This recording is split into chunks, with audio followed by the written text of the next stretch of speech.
Se préparer, performer sur les pelouses pour gravir les échelons dans une carrière, un objectif commun pour tous. Mais à quelle période pense-t-il au mercato ?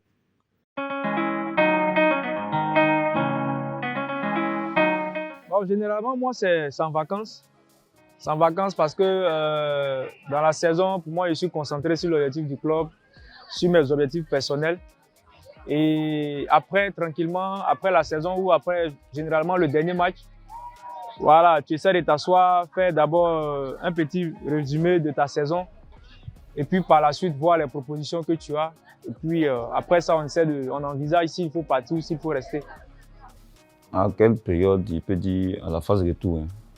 Parce que la phase d'aller, tu es concentré, tu fais d'abord des bons matchs. Maintenant, la phase de retour, maintenant, forcé. Après des bons matchs, tu auras des propositions. Donc, tu vas comme ça réfléchir au projet à venir. Donc, c'est la phase de retour, je pense.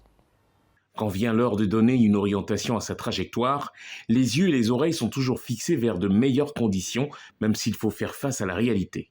Non, je ne pense pas qu'un joueur aujourd'hui pense uniquement qu'au club ivoirien. Non, la priorité, non.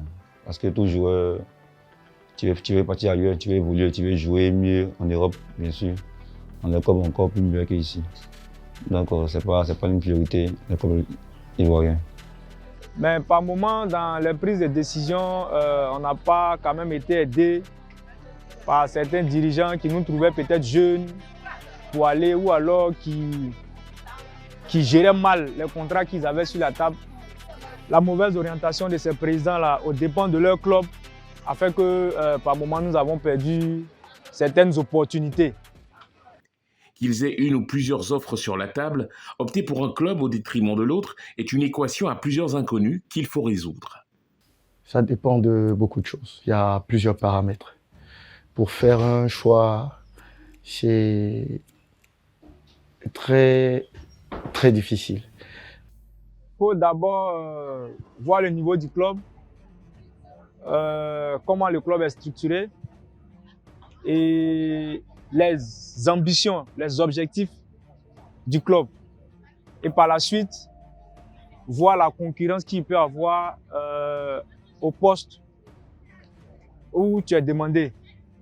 Parce que tu peux aller tomber sur un joueur qui est en vogue et je pense que cette saison-là, elle est morte pour toi. Mais quand tu te rends compte que voilà, le premier choix, c'est toi, et quand tu vois l'ambition ou les objectifs du club, ça te donne l'envie d'aller relever ce défi-là. C'est toujours bien pour un joueur de partir pas à pas, comme on le dit.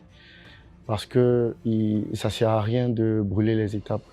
Il faudrait d'abord, moi j'ai l'habitude de le dire, il faudrait d'abord se concentrer sur les performances même. Bon, il était un joueur libre. Après avoir fini le contrat de la Sekimboza. Parce qu'il était blessé d'une longue période. Donc il était un joueur libre. Et puis l'Islam m'a fait signe pour le bien du coach. Donc il m'a parlé du projet du club. Et puis je suis venu aussi là. Si cette décision finale n'engage que le joueur, elle est généralement issue d'un collectif afin de minimiser les risques.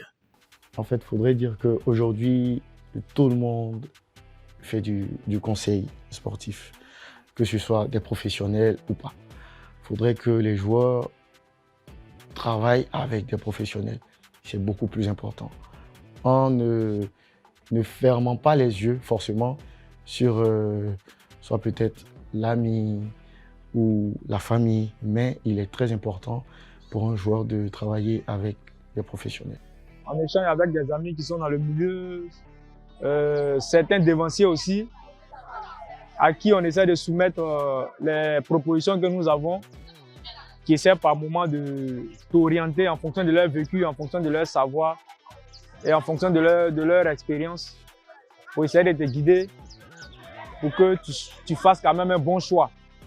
Parce qu'après, sans conseil, tu es livré à toi-même et les émotions peuvent prendre le dessus, les sentiments peuvent prendre le dessus et ça va t'amener à faire le mauvais choix. Pour se donner le maximum d'opportunités de réussite, il est primordial de s'entourer de professionnels. Avoir des agents, c'est important. Mais aujourd'hui, la difficulté, c'est qu'il y a tellement d'intermédiaires qu'on ne sait pas qui est le vrai, qui n'est pas le vrai. Bon, il y a des représentants ici, des représentants, des gens qui t'approchent. Voilà, ils te contactent, ils te font signe, ils te parlent d'un projet. Voilà, ils se portent garant pour parler avec les gens extérieurs. Donc ça arrive, les représentants. Je n'ai jamais arrêté de jouer, quand bien même il y a eu des situations où je ne suis pas allé. Là, je me suis dit que le football ici, le football ailleurs, c'est pareil. Il faut faire ce qu'on aime. Et c'est sur c'est ça un peu ma vision. Et donc, ce qui a fait que, voilà, jusque-là, je ne suis pas parti, mais je dirais que je ne me plains pas. J'essaie de faire ce que j'aime. Et jusque-là, je suis encore dedans.